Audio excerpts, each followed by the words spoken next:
Are we ready? Okay. Good evening, everyone. Welcome to the Oyster Bay East Norwich School District Board of Education meeting. Please stand for the Pledge of Allegiance. I pledge allegiance to the flag of the United States of America and to the republic for which it stands, one nation, under God, indivisible, with liberty and justice for all.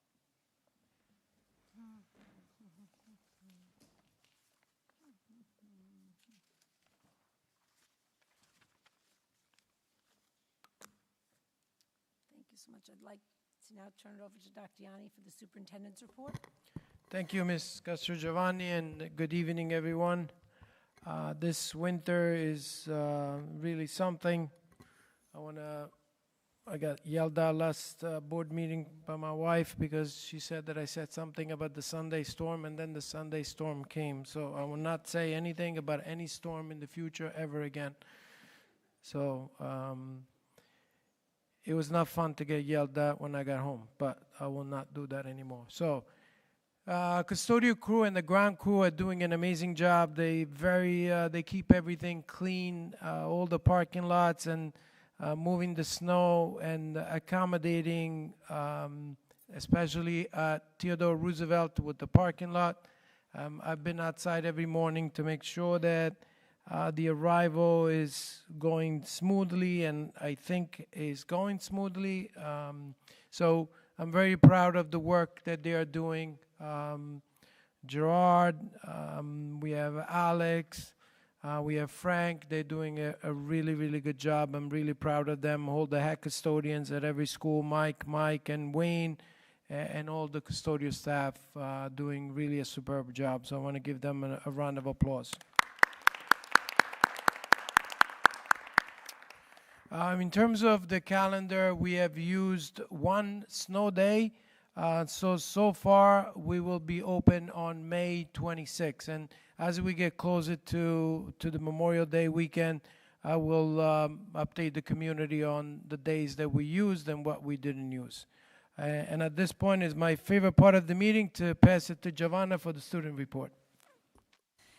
Good evening, everyone. As I'm sure you all know, the Oyster Bay East Norwich School District held a snow day last Monday.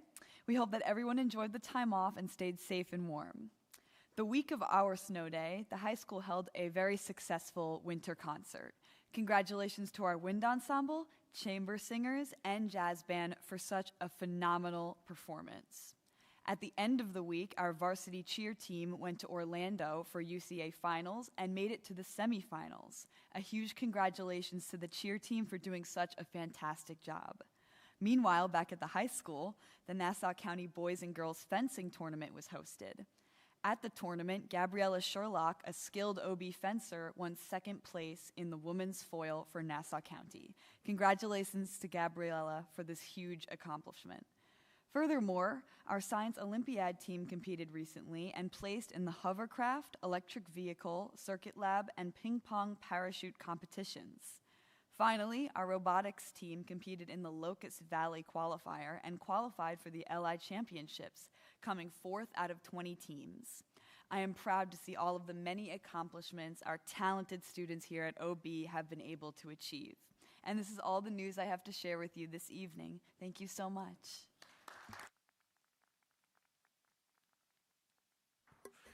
Great job, Giovanna. This week is National School Counseling Week, which is our time to celebrate the unique work of our school counselors and the work that they do day in and day out. I could not be more proud and grateful to have the outstanding group of women who work so hard to empower all students to achieve excellence. So please join me this week in sharing heartfelt gratitude for the work that all the counselors do to support our students. I'd like to thank Dr. Dianca, our leader in the department, Lisa Lowe, she's at Vernon, Diana Kali, she's at the high school, Kayla Collins, Daniela Ortiz, and Rebecca Lieberman. Thank you for all the work that you do.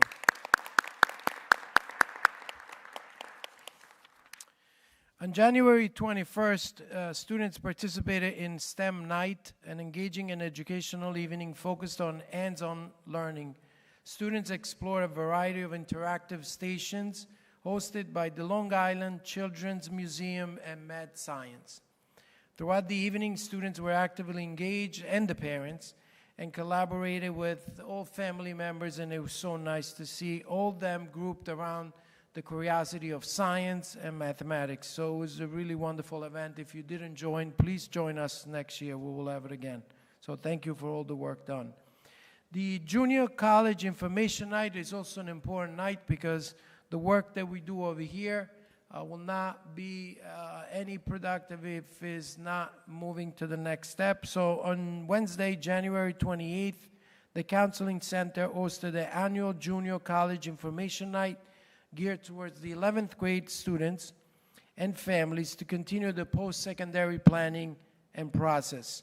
25 students and families joined us for the evening to discuss what the right fit, right college would be for the next level, and the general admission requirements, Navions, the testing, and much more. So I want to thank again Dr. Dianca for organizing and supervising and making sure that everything was coordinated for the trip. Thank you, Joanne.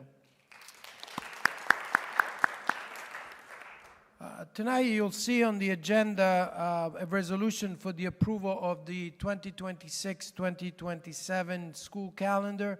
I want to assure you that setting up a school calendar is a meticulous process that we take it very seriously.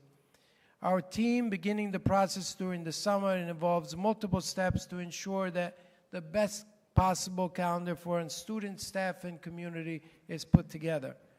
It is important to know that when we put a school calendar together is a coordination of not just Oyster Bay, but all the other districts, because we have parents working in other districts, staff coming from other districts, so it's almost a puzzle to coordinate everything. What's new about the 26-27 school calendar is that the school will start before Labor Day. Labor Day comes in September 7th, I believe, so we start and then we take a weekend off, a couple of days off. As usually, we build in the calendar, we build 2 snow days that if we don't use, we will use a longer March Easter break and the Memorial Day weekend. Once the calendar is approved tonight, it will be posted on the website. I have prepared the letter to go home, and that short version of the calendar will be posted so families can plan their vacation for the upcoming school year.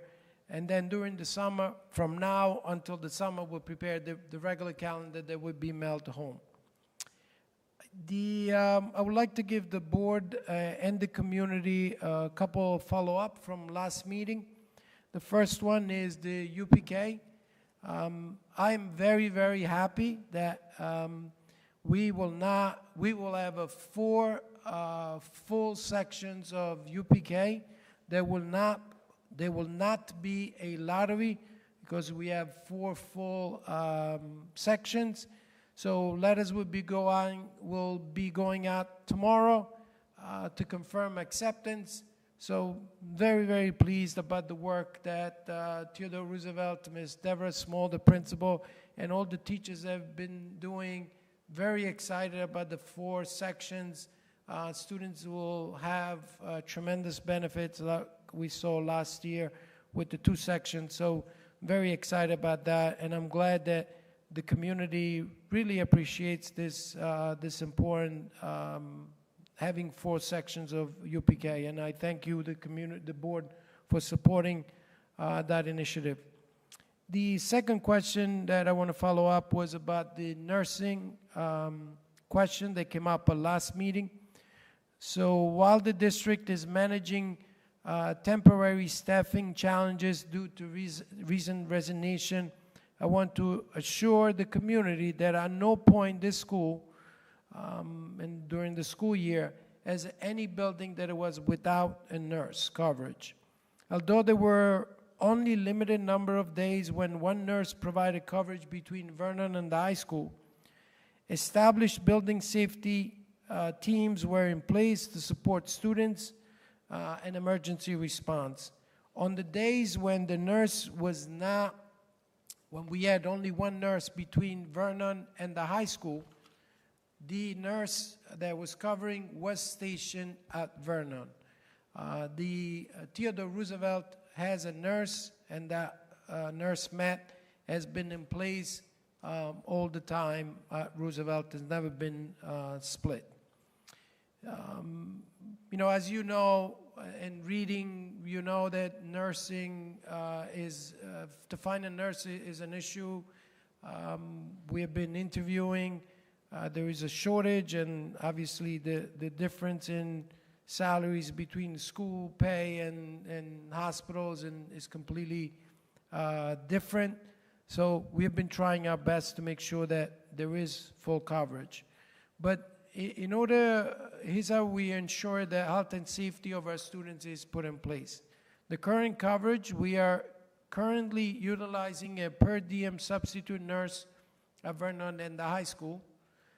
Tonight you'll see the appointment of a nurse at Vernon. Field trips, all the field trips that we had a nurse on it, and we were in full compliance. And we are recruiting. Literally, the minute we get the resume, we interview, we move on at the speed of light. And I want to thank Shannon McEntee for all the work that she has been doing, our athletic director. The minute we see a resume that has nurse on top, we jump on it. We interview even on a Sunday if we have to. So hopefully in the next couple days, we will secure a nurse at the high school, and then we'll be fully covered. In terms of safety protocols, our building level safety teams include trained educators, coaches, and security guards with law enforcement backgrounds, and they are prepared to assist with any emergency. I'm also proud of the work that our safety team have done, specifically this year when we recognized several staff members who saved the life of a student at TR. So the district, I want you to know that the district remains in full compliance with New York State health requirements and is committed to maintain a dedicated nurse in every school building.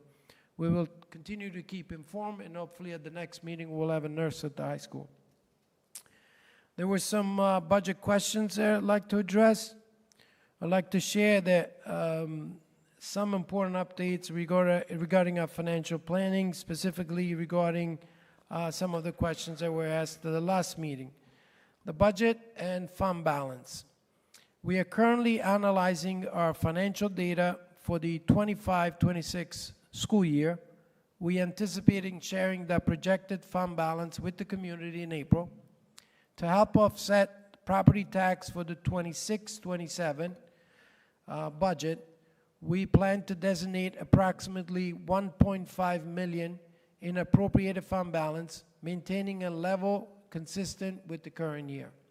In terms of the capital reserve planning, our current capital reserve fund is set to expire on June 30th, 2026. To ensure we can continue addressing essential facility and infrastructure needs, the district recommended the establishing of a new capital reserve. What the reserve is based on legal and auditors' guidance. A new reserve will allow us to clearly define the purpose, scope, funding limits, and duration of the reserve that reflect our current priorities. The current status as of June 30th, 2025, that's when they closed the books, the existing reserve balance was $3,826,405. We intended to fund the reserve at the level that support our proposed capital project, which will be presented during the budget process. What would be the impact of voter approval? If a new reserve is not approved, the district's ability to fund major facility repair and upgrades in the future would be limited as this cost cannot be covered by regular operating budget. These topics will be discussed at the upcoming budget presentation, which I believe that Ms. Raynor will do one in the next meeting. And we remain committed to financial transparency to support our students and our taxpayers. And at this point, I'd like to pass the microphone to Ms. Raynor for the district safety team update. Thank you, Dr. Yanni. Just a quick update on our district-wide safety team. We met to conduct a review of the safety practices and required compliance items. The district-wide team reviewed the mandated training completed by all staff. We discussed some recent safety updates, some new state requirements that were put in place by this year, for this year, and received reports from each building on their emergency preparedness planning. As I've discussed in the past, although building level safety plans are confidential by law, the discussion was focused really on consistent procedures, making sure there was clear communication and coordination amongst all schools. So I really would like to take this opportunity to thank our 3 principals, our 3 head custodians, who work very closely with our security director, Lou, to make sure that all of these, not only trainings, but actual events that we've encountered this year really go off without a hitch and make sure that we get everything we need done. At this meeting, the team also reviewed some updates from our health and safety liaison from Nassau BOCES. We were very fortunate to be a part of that consortium. They reviewed a new mandate this year that went into place this past January called Desch's Law. This requires that the cardiac emergency response has to be formally documented within our safety plan and formally trained. So I'm very pleased to report that we have very strong numbers in our district. Each of our elementary schools each have between 10 and 12 staff members that are trained in AED use and first aid, and at the high school we have approximately 20 members that are trained currently. Although through what we've been discussing, and as Dr. Yanni said before, I'd like to thank Shannon McEntee, who's done a tremendous amount of work with our nurses, making sure that we have enough AEDs so the locations are known to all of our staff members, and is going to help us continue to train more staff members as we go forward to this spring. And that's all we have. The next meeting will be later in the spring, in which we will discuss the plan, which we will be presenting at a public hearing in July.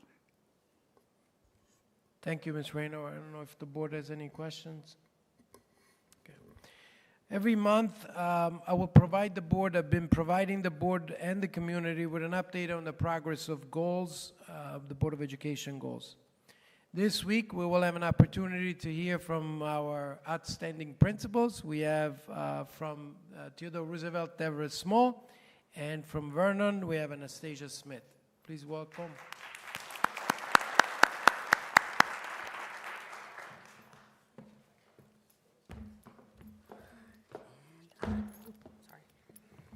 Good evening, everyone. Thank you, Dr. Ayani and Ms. Raynor and the rest of the Central Administration for always answering our calls and your tireless efforts in helping us. We'd also like to extend a special thank you to the whole Board of Education for your support in everything we do.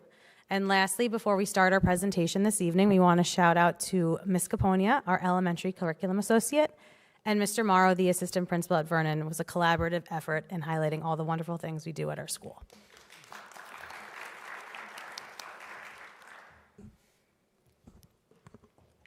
We work continually to ensure that our instruction is aligned with the research into best instructional practices. As part of that work, we've highlighted for you some of the work that we've been doing in literacy. So the last time I was here, we spoke about some of the work that we're doing because reading requires students to be proficient in both word recognition and in language comprehension. So I highlighted in the past some of the work we've done in word recognition with our Hegarty program of phonemic awareness and our Foundations program in phonics. Today we're going to highlight some of the work we're doing in building language comprehension.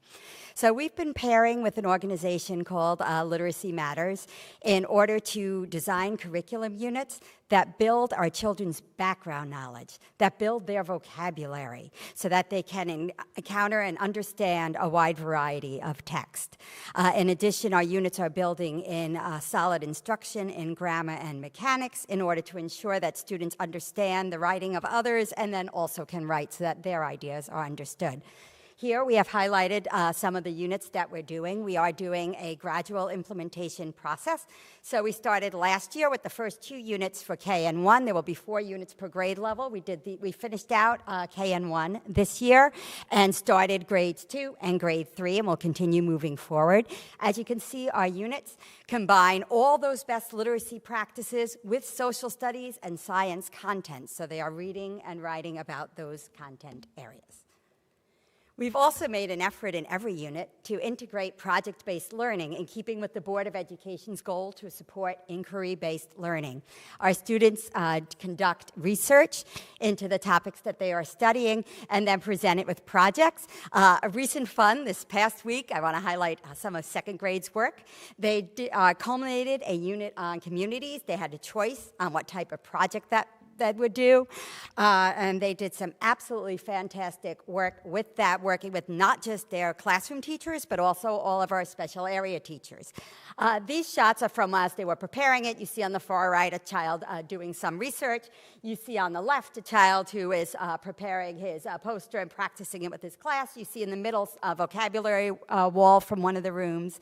And if you check out our Instagram post and also an upcoming feature that Syntax is doing for us, you can see when we got to the end of the program, when I submitted this a couple weeks ago, but you can see our recent presentation and what it looked like. It was fabulous. The kids had a whole hallway with a walkway down it like a street, and you could travel down that through an urban community with models and posters, and then a suburban community, and then a rural community where the kids had posters that explained all the different features of each kind of community. In addition, our gym was set up so that kids could go around it in scooters and explore the Oyster Bay East Norwich community and do stops at the various types of businesses that they have there. And then we had some children who chose for their project to write their own song lyrics and perform them to a song about different types of communities. So that was just project-based learning, culminating our unit. Lots and lots of fun. So we're doing all these great things, but the question is always, well, how are they having the impact that we want? So it's very important to look at the data and see how our students are responding. So on in the spring of 2025, our iReady assessment showed that 69% of our students were performing at or above grade level in math and 82% at or above grade level in English language arts.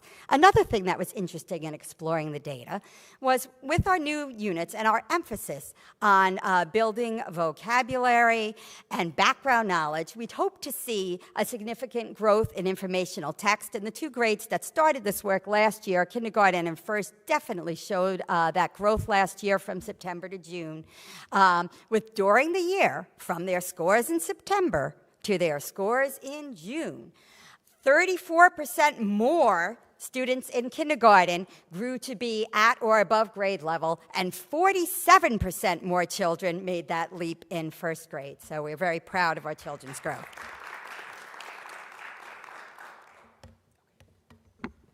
So both schools are committed to ensuring that every child reaches a level of achievement in reading and math.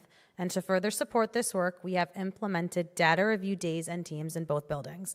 At Theodore Roosevelt, staff meets 3 times a year as part of their multi-tiered system of supports to review student data and plan targeted interventions. At Vernon, data review teams meet bi-monthly to analyze benchmark data, classroom observations, and other indicators to guide academic intervention services and support classroom instructions. AIS is provided in grades K through 6 for reading and 1 through 6 for math. We also have enhanced our reading intervention efforts with the certification of 5 new Wilson reading teachers, with additional staff currently completing training at in the Wilson reading system, which focuses on phonological awareness, syllable patterns, and spelling. So our new grade 3 literacy units are officially underway. Students recently completed their first unit on weather, which aligns closely with the 3rd grade science standards. And our next unit on countries is nearing completion. To launch that unit, our 3rd graders just visited the Tillis Center to experience an African dance performance, reinforcing interdisciplinary learning through the arts. As we complete the grade 3 units, we move on to developing grade 4 literacy units, with a continued focus on integrating science and social studies into literacy instruction. This year at Vernon, we have also introduced Stellar Literacy to support small group instruction. This targeted program allows teachers to focus on specific comprehension skills during Empower and small group learning. And finally, we're excited to share the launch of our new special reading block for our 12-to-1 classes. This block is skill-based rather than grade-based, allowing students to work in flexible groups tailored to their individual needs using a variety of instructional resources such as Friends on the Block, Spire, and other teacher-made resources. Here's an example of the nonfiction writing unit that concluded the first unit on weather. Some classes chose to use Microsoft Slides, Book Creator, to create nonfiction pieces. This is a story by Nalia on hurricanes. You can see she used Google Slides, not Microsoft Slides, Google Slides. And then this is an example of another class who used good old-fashioned pen and paper to write a story on floods. So we're showing you different examples in each class, how they use student choice, whether they wanted to use technology or pen and paper, and gather information using the nonfiction unit, in the nonfiction unit. In social studies, this is an exciting year because we are celebrating the 250th anniversary of the United States. So over the summer, teachers at all the schools designed units with the children that will focus on that in the spring, and we are also planning a fun celebration for our community with that. As I said, social studies integrated into the unit. We work with community groups such as the Theodore Roosevelt Association. Ms. Caponia has arranged for someone from them to come and read to our students coming up. This week we had a author visit, also arranged by Ms. Caponia, for the Lunar New Year, which was wonderful for our children. And we participate in the district-wide international night organized by the high school. So very similar to what Ms. Small just said, we are also prepping for the 250th anniversary of the signing of the Declaration of Independence. Over the summer, our staff developed grade-level curriculum, and we'll be sharing and turnkeying that to all staff at our next faculty meeting. And in addition, we are also planning a school-wide project in collaboration with Ms. Miley in the art room and Mr. Harrison and Mr. Agostini in the technology lab, creating an interdisciplinary experience for our students, so stay tuned. Other special events include our 6th graders visiting the high school to hear a Holocaust speaker, which unfortunately was rescheduled due to the snow day, but we are looking forward to coming in March. Vernon will also host a Lunar New Year dance performance by Lee Lu through Bosie's Arts on March 2nd. And in addition, we are also looking forward to celebrating International Night at the high school once again on March 26th. In mathematics, we used the best instructional practice of starting with our concrete operational learners by having them do hands-on work with real manipulatives to start with the concept, build to pictures, and then build to the abstract algorithms working with just numbers and symbols. As you saw, we integrate science into some of our new literacy units, and we do have for our students science technology education, where once a week and an additional time in a series of rotations, our students work with Ms. Diorio, our science technology teacher, and I invite everyone to check out Newsday on February 8th because she is the featured teacher. In addition to...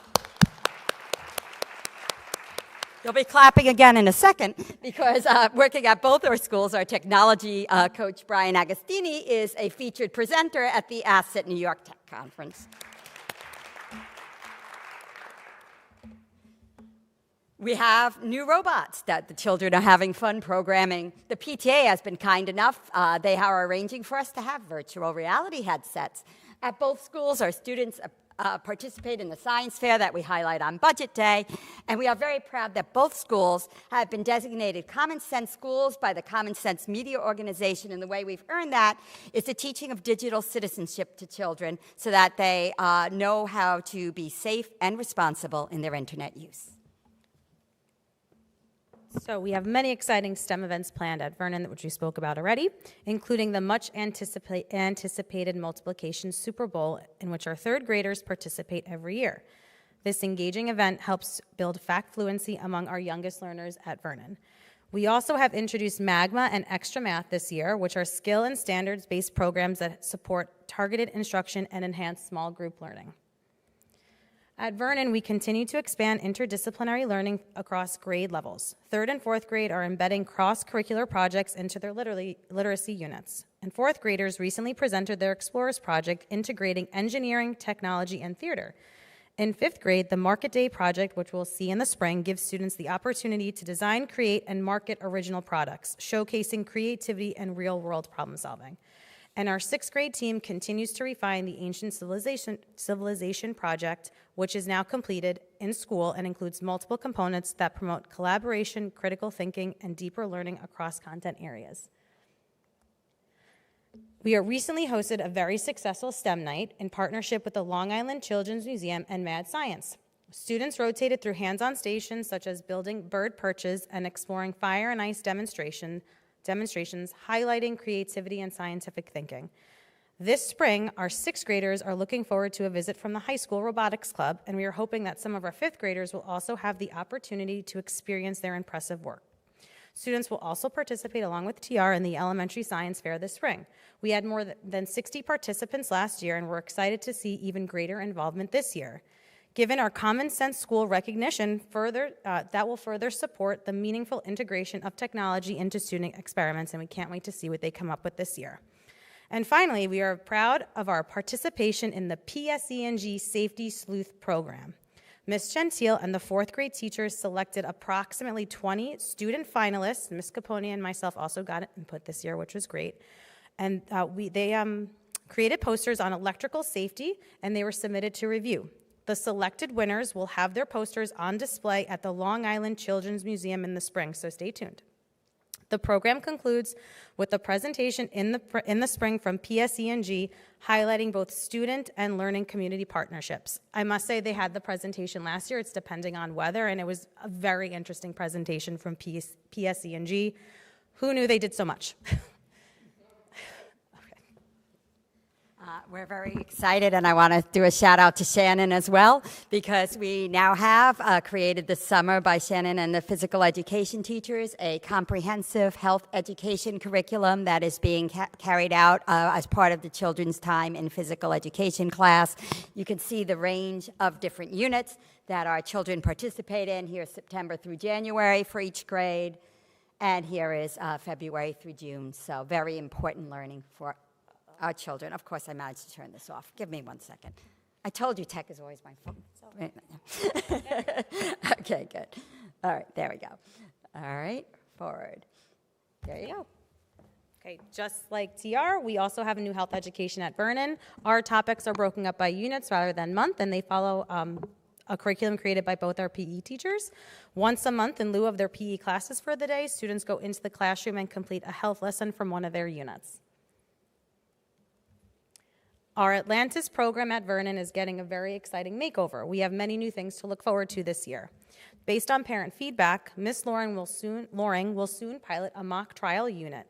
The team is also collaborating with the new Atlantis 7 at the high school on an interdisciplinary unit focusing on artificial intelligence, which will include field trips to the high school to explore new spaces and preview opportunities for next year. I'm really excited to see what they come up with. We recently celebrated our first symposium in the new athletic center, a wonderful space to showcase students' research projects, and they also just completed the AMC 8 math competition for the 2nd year in a row, scoring higher overall than they did last year, highlighting growth and achievement with the new program. I'd also like to highlight some exciting enhancements that we've had to our Flex program at Vernon. We currently expanded Flex into 5th grade, where students will learn French in addition to Mandarin. We are fortunate this year to have a full-time dual certified French and Spanish teacher who has been doing amazing work with our students. She recently finished her work with the 6th graders and is now teaching 5th grade, and they are very excited to be learning French. They're already greeting me in the morning. I have to learn more French, though, now, because I only know 3 words, and croissant doesn't count. Sorry.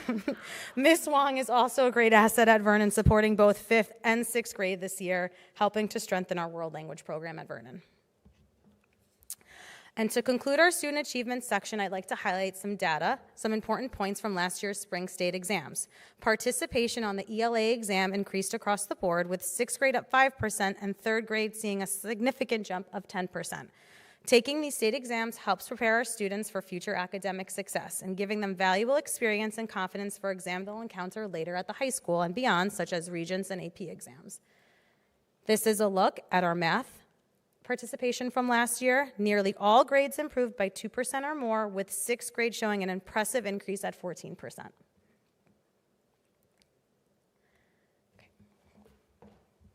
In the area of finance and operations, we worked on the operations end through our safety. We want you to know that our students and staff undergo training in various drills and emergency scenarios and what to do in those situations. We were also very excited this year, and I thank Maureen and Patrick and everyone for helping us to bring in a choking workshop for the lunch monitors and aides from both schools at our fall superintendent's conference day and before the start of school, so that we are prepared for all emergencies. As mentioned earlier, we are doing getting more and more people CPR and AED trained. Okay, so we thought we'd try something new this year to help show all the completed spaces at Vernon now that everything is done.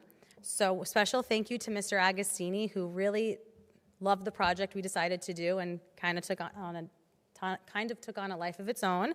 We have very special guest students from both schools, so let's see our version of Oben Cribs. Oben Cribs.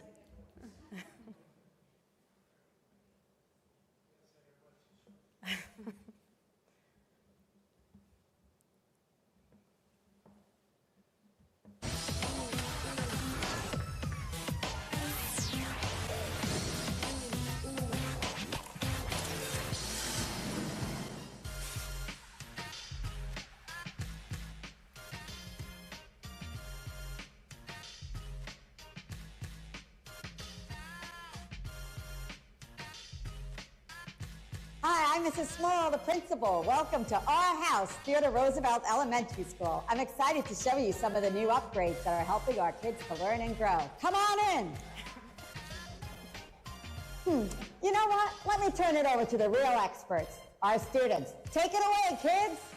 All right, now we're heading to another part of the school that's got a huge upgrade. The stage has been cleaned up. Now we can finally use it the way it's supposed to be.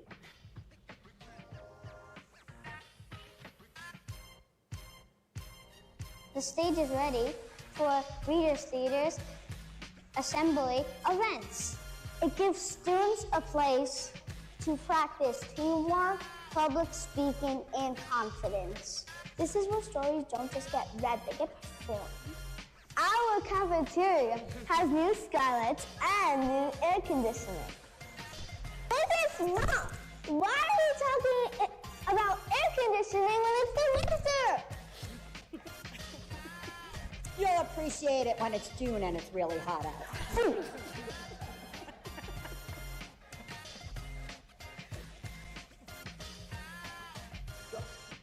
Welcome to PK. It's all brand new. Come see our great new classroom.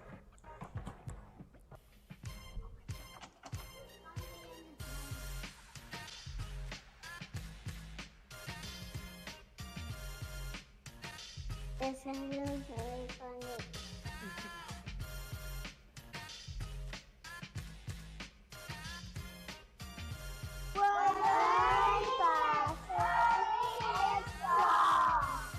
Well, that wraps up our tour. I'm excited about these changes for our school and most of all, what it means for our students' education. Well, thank you for dropping by Theodore Roosevelt School and come back anytime.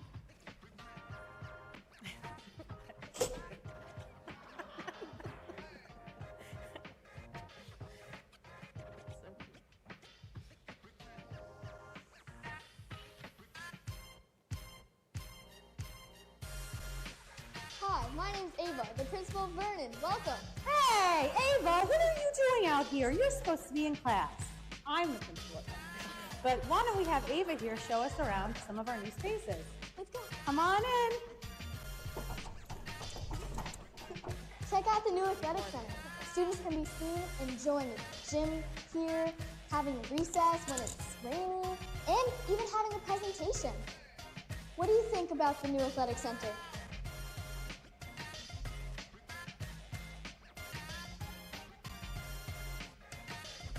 I thought that the natural light coming in through these huge windows makes the athletic center so inviting. These floors, they're almost as smooth as my slide. We cannot forget about the new basketball hoop. It's so much fun, we're gonna brave the ice. We love the new hoop. Let's take a walk down to the brand new E&L and AIS rooms. This is Miss Staplin's AIS reading room.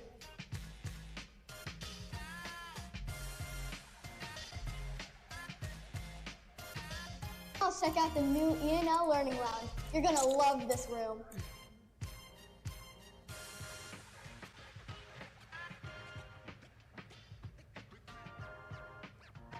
Look at how massive this room is. Now all E&L students at Vernon can enjoy this beautiful room.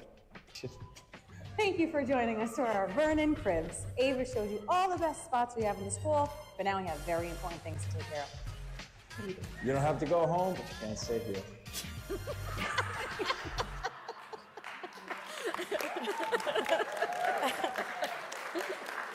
Mr. Agostini really helped us a lot with that, and the students at Vernon, I know it's a little bit different at Theodore Roosevelt, but the students at Vernon came up with the script on their own.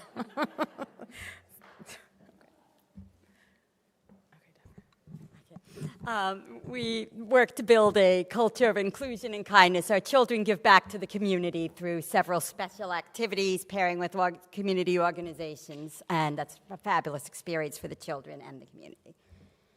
In addition, okay. In addition, we work within our buildings to develop a culture of kindness. We have the ruler curriculum for social emotional learning in both schools. We have special events such as World Kindness Day and Unity Day.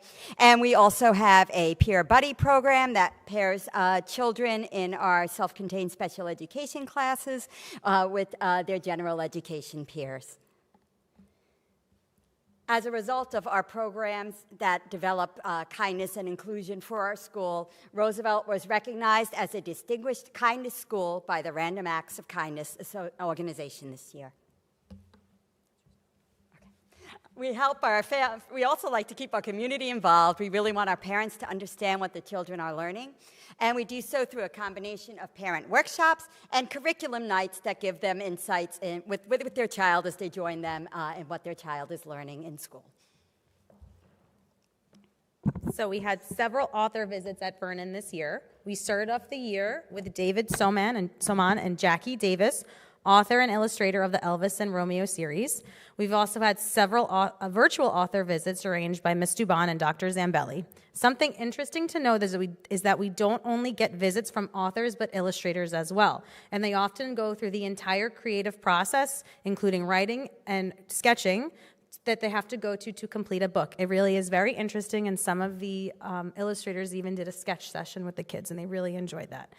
As mentioned previously, we've also had several presentations that we invite families into school for, including our Explorers presentation, which we just had this past week.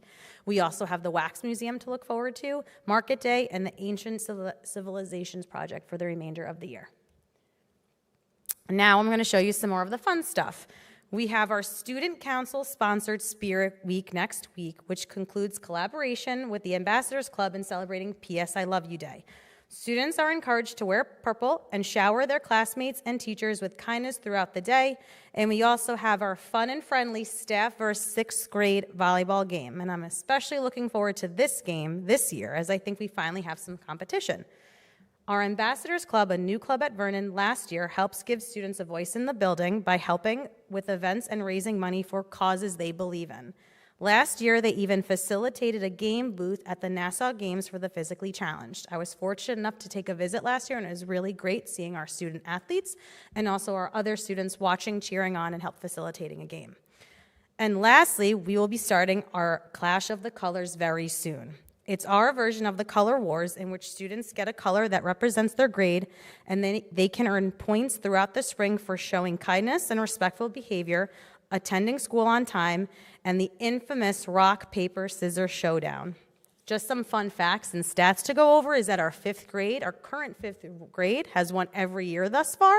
So I'm really curious to see if they can make it a three-peat. Stay tuned. And as far as homeschool connections, as highlighted in the presentation, we're always inviting parents into the classroom. With Vernon being a very unique building, 3 schools built into one, we are going to be hosting several assemblies and transition meetings for all of our grades. New this year is we're going to have a 4th grade transition assembly for the 4th graders going into 5th grade, explaining the partial departmentalization of the grade. Our 5th graders going into 6th grade will also have a buddy day similar to the ones our 6th graders currently do with the 7th grade, where they travel to the high school. But during this day, our fifth graders will get to take a look at some of the lockers, experience using a lock for the first time, which is very challenging. It is an old school lock that not many people are used to anymore, including myself. They will meet the sixth grade teaching team and be exposed to a schedule where they switch every period. We are also working on incorporating more field trips into the school year for our students. We have some new ones coming up this year, including a trip to the planetarium. We also have some parent workshops. We have one with Joe Salamone from LICAB next week. He will also be meeting with the students during Respect for All week, discussing boundaries, being respectful, and how to deal with conflict in a mature way. We're also going to be inviting parents to a Zoom workshop to help educate and support children and families and schools with bullying-related issues. And here are just some final pictures. Nope. There we go, of some other events we had in the school this year. We had our fourth grade winners for our community contest for the birds, where their posters and signs are displayed along beaches on Long Island. We have our shop visit from the high school that came right before winter break, and 2 assemblies we had, the Harlem Magic Masters, always a positive experience for the students.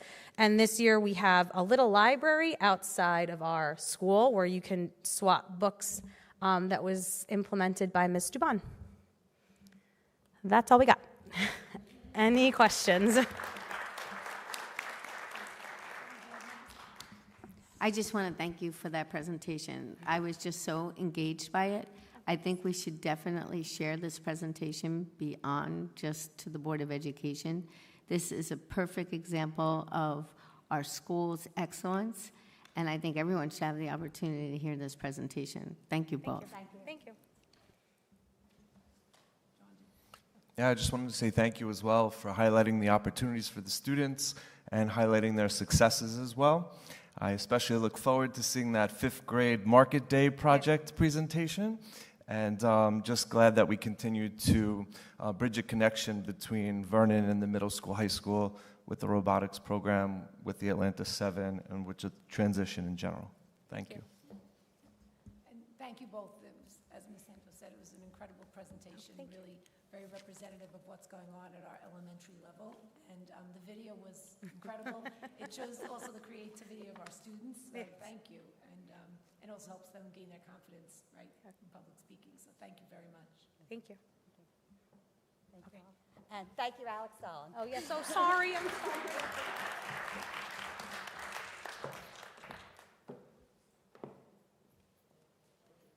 Thank you, Dr. Yanni. Thank you. We're now going to move on to the approval of minutes. Do I have a motion to approve the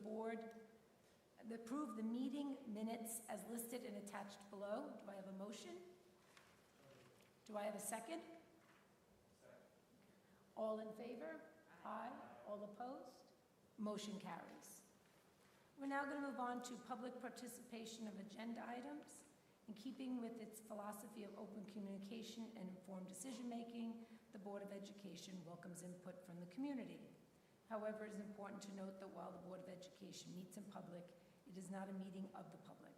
Respectful input and behavior by each member of the community is appropriate and expected at all times, and should observe the following rules at Board of Education meetings. The Board of Education will listen to comments and input from the public. Debate between members of the audience and/or the board members will not be permitted. The board will not address personnel or individual student matters in public. No person shall present orally or discuss at any Board of Education meeting charges or complaints against individual employees, directly or indirectly.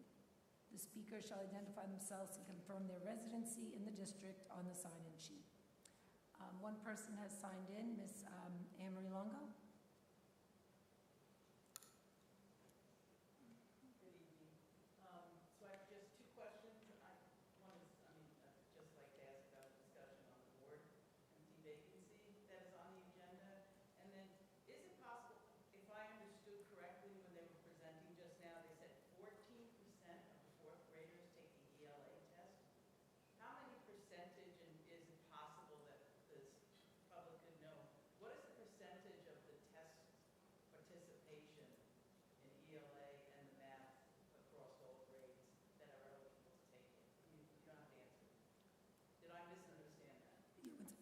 We'll be having on your first question, we'll be having a discussion, as you can see on the agenda. Okay. I don't understand, maybe I misunderstood the ELA statement. So in terms, no, I do have, so in terms of that 14%, I can look at the presentation again, but that 14% was the number of the percentage of students that did not take the exam. Yes. That's not it? Okay, I can just look at the presentation, but Because I know years ago participation was a thing, so I'm just wondering if it's still. So 14% more took the test, so I guess the question is, what is the percentage of children who are taking our state standardized tests to graduate? Don't have to answer it now. We got to get all grade levels.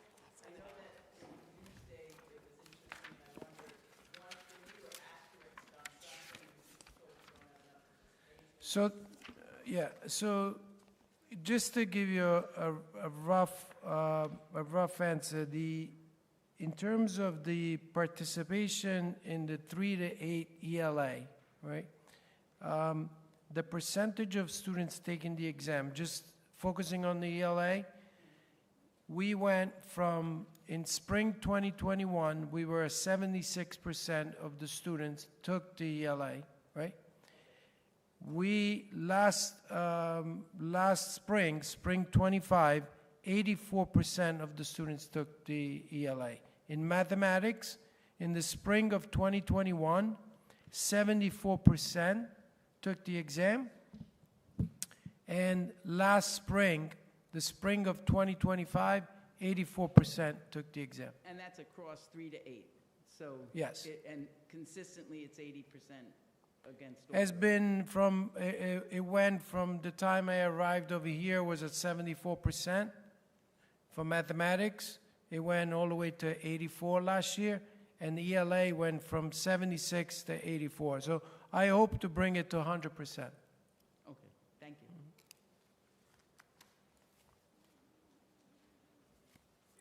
Okay. We'll now move on to the approval of instructional personnel items.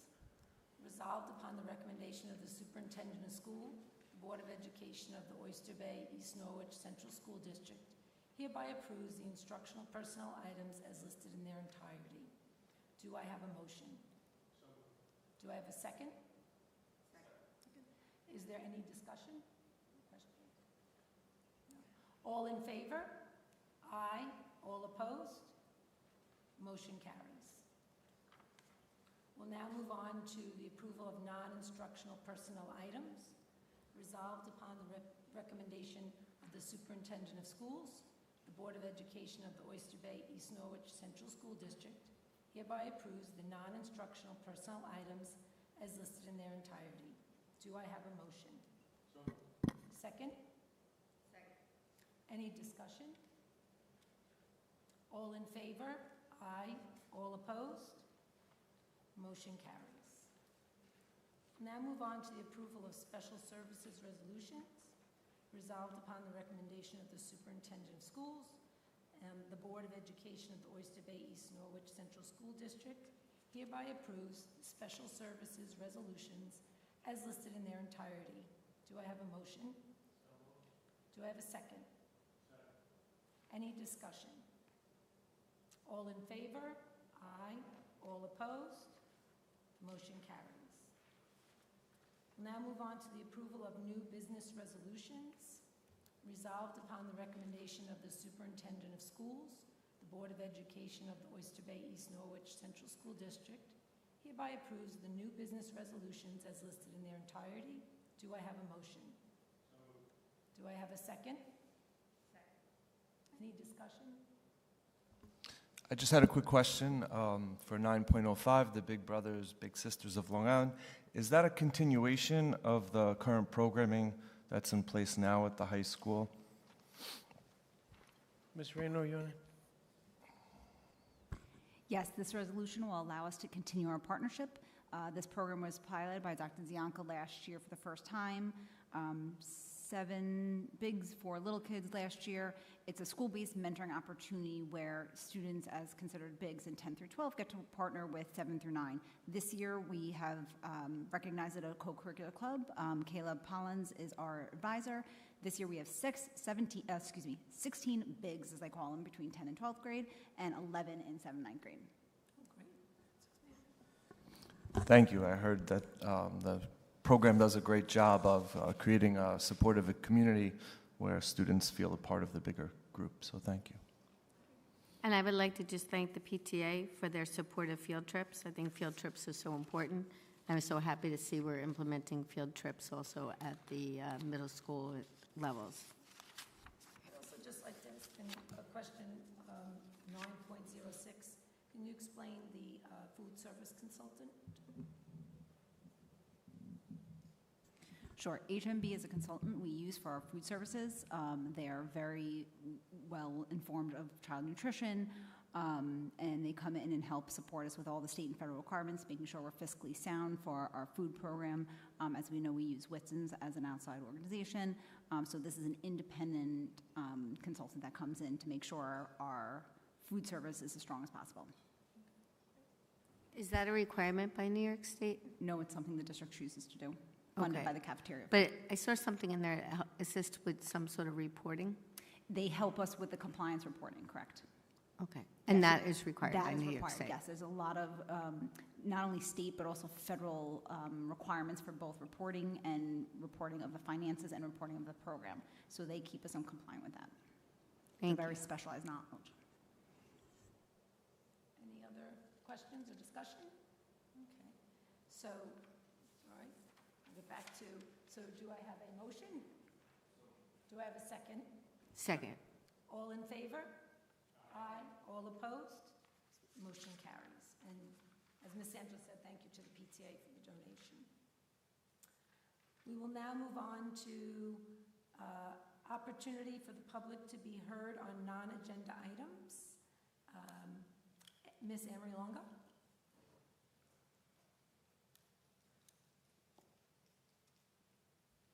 Thank you, Dr. Ayani, for answering some of my questions from last board meeting, but I've still got questions. So I'll send this in an email to you tomorrow, so that as well. So you stated that you will not be presenting to the public on the unassigned fund balance from this year until April. Don't you approve the budget in April, the current next year's budget? So I find it kind of odd that that doesn't happen till April. And how do we know that you're giving $1.5 million in an anticipated fund balance if you don't know what your unassigned fund balance is? That's a question. You also stated that there's $3.826 million in the capital fund. So my question is, we haven't funded the capital fund in 2 years from what I can see. At the end of '24, it was $4.8 million, so to speak, and that was capital and technology. So I'm kind of at a loss how we could be at 3.8. And is that just capital, or is that capital and technology? Since voters approved $990,000 in capital, $480,000 in technology. So I'd like an accounting on that. And then another question is, I know that the capital reserve has a time limit. So you are not going to ask the voters to extend the current capital reserve. So I think the community should understand what is changing in the capital reserve. Why do you have to create a new one and not expanding the current one as it sits? What happens if you create a new one to the $3.8 million in that fund? Where does that go, since it can't be spent unless the voters approve it? What happens if the voter doesn't approve a new fund? What happens to that money? So, and the technology fund, how much is in the technology fund? And I'm assuming that the technology fund is not out of time, but the capital reserve is out of time. So again, I don't understand that, where we are.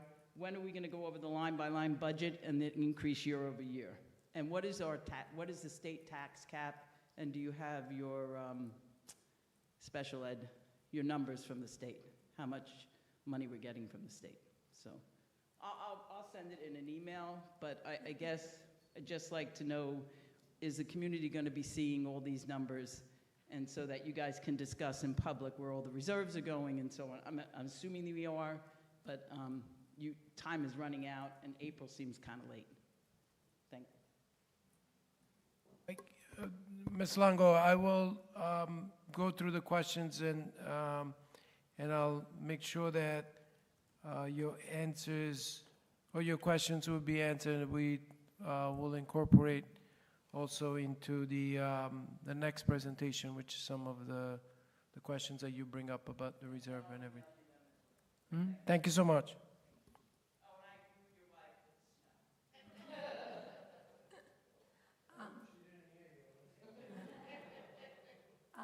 The next person to sign in is Dina Finley.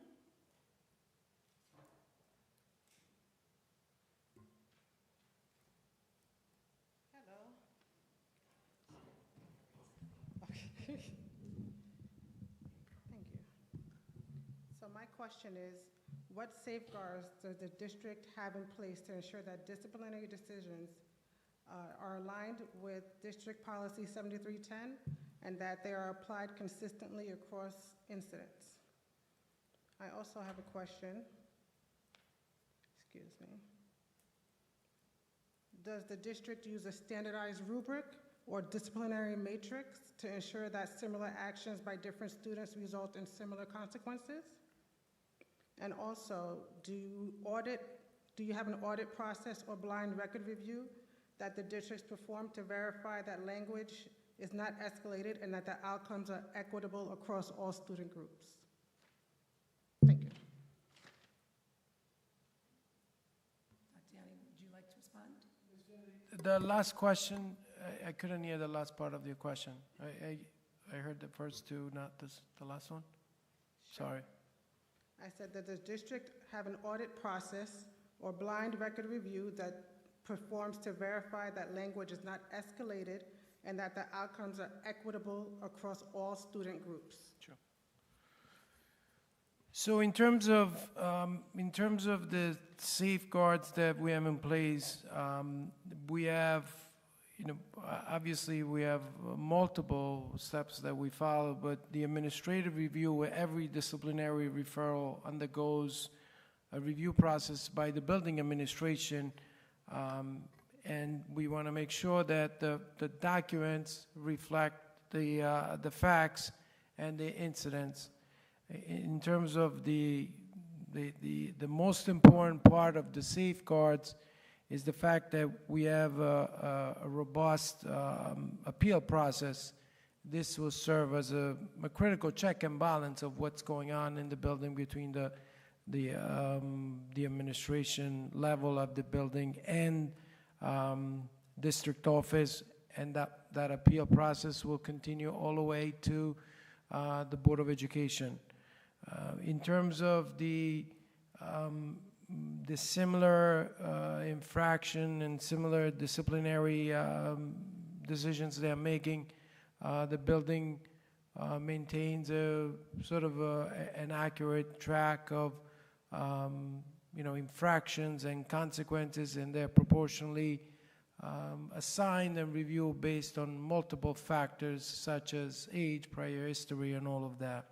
In terms of the audit process, we obviously review with the administrative team to make sure that every infraction ultimately leads to a learning experience. What we are trying to do every day, what the administration is trying to do every day, is try to having a learning experience that goes far behind the disciplinary action. The disciplinary action is just the step for the learning process that we hope it will take place. I hope I answer all your questions. Thank you, Dr. Yanni. Now I'd like to open it up for a discussion for the board related to our trustee vacancy. So this is a follow-up to our discussion that we had at our January 20th meeting. And I'd like to continue our discussion now regarding the trustee vacancy. Just to recap what we've discussed back on the 20th, as a board, we have 3 options. 1, the board can appoint someone by resolution to the vacancy until the next election, which is May 19th of 2026. The board can elect by resolution to call a special election to fill the vacancy for the remainder of the vacant term. And 3rd, the board can leave the position vacant until the election on May 19th, 2026. So I'd ask each of you if you have any thoughts or comments on our board vacancy. I think after discussing the cost of a special election, I think that doesn't make a lot of sense. Personally, I think that we should assign someone to the spot versus leaving it open through the end of the year. I think that would be good for community outreach, and I think there are a lot of community members who have a lot of input, and I think that a full board would be the best way to go. Thank you. Thank you, Mr. Card. Has anybody reached out and expressed interest in the vacant position? No, not formally to the board or to the administration.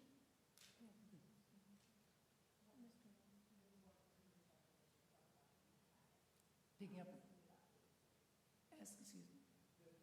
There was one person that asked to pick up a packet, but not related to the vacancy, was related to the regular election, correct?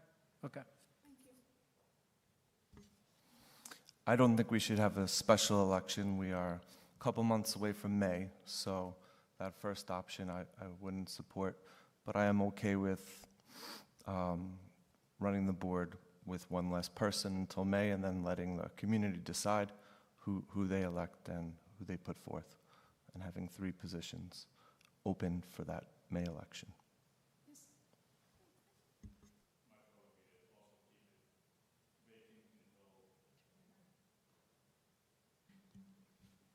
Not appoint anybody, not have a special election, just have someone elect whoever wins in the June election or the May election.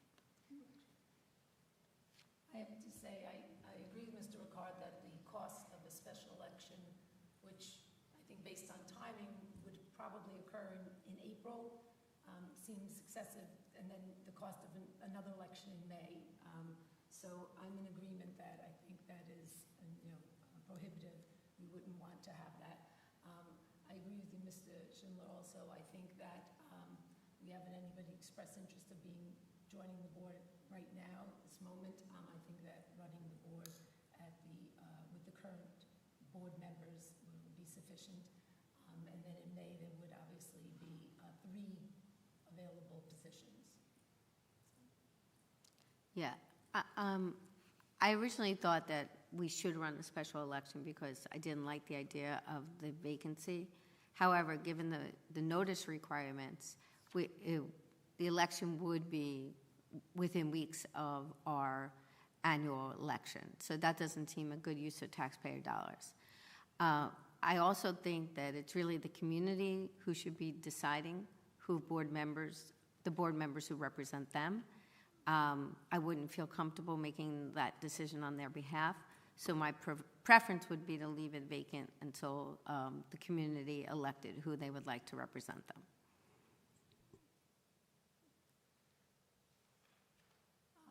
It seems that the board, is right now looking to continue with the vacancy.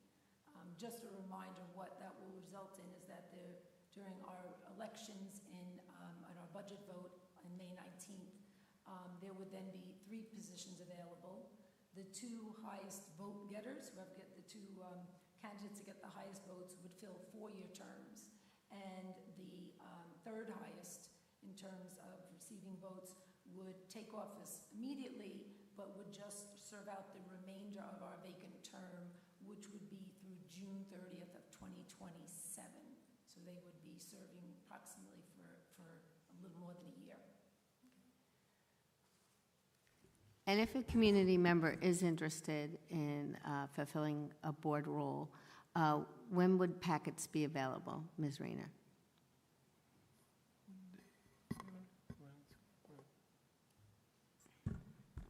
Packets can be typically our packets are made available early in February. I believe you've already had the attorneys look at them. District clerk has already sent them to the attorney, so we can release them as soon as the board makes their decision. Thank you.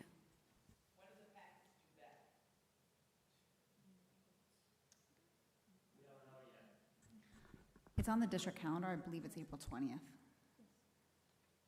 You're saying yes? Yeah. So again, based on our discussion tonight, the board will be keeping the vacant position open. And again, we will then, on May 19th, during that election, there will be 3 spots filled. So tomorrow we will make available 3 packets for board, for members to pick up. 3 available, right? 1 packet, 3 vacancies. Thank you. Yeah. You have to have more than 3 packets available. No, 1 packet, yeah, many packets. Many packets. And it will be on the district calendar, is on the April 20th at 5 p.m. is on the district calendar. Need to be returned. They do on April 20th. And could you let the community know when the deadline is to register the vote?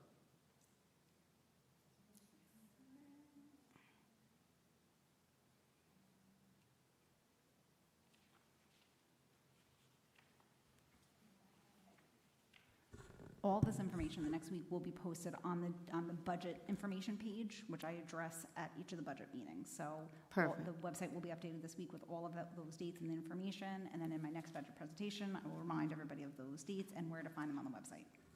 Great. And how do they register to vote? How do they register to vote? Do they have to do it? They can register with the county, or we also have personal registration that they can see the district clerk in the administration building. Yeah. I'll add that to the presentation. Perfect. Thank you. I have one more question. Finish up my question on board discussion. The current calendar that we're going to be adopting, is that followed by BOCES? And how many school district in Nassau County are following that? Or is this just, have we conferred with what Nassau BOCES is doing? And does our school calendar align with Nassau BOCES? Do you know?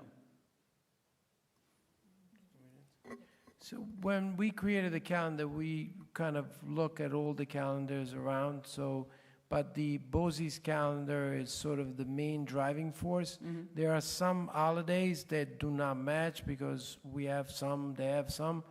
But in terms of starting date, of time, the start time. Of starting the school. time, I believe is fairly consistent within a day or so.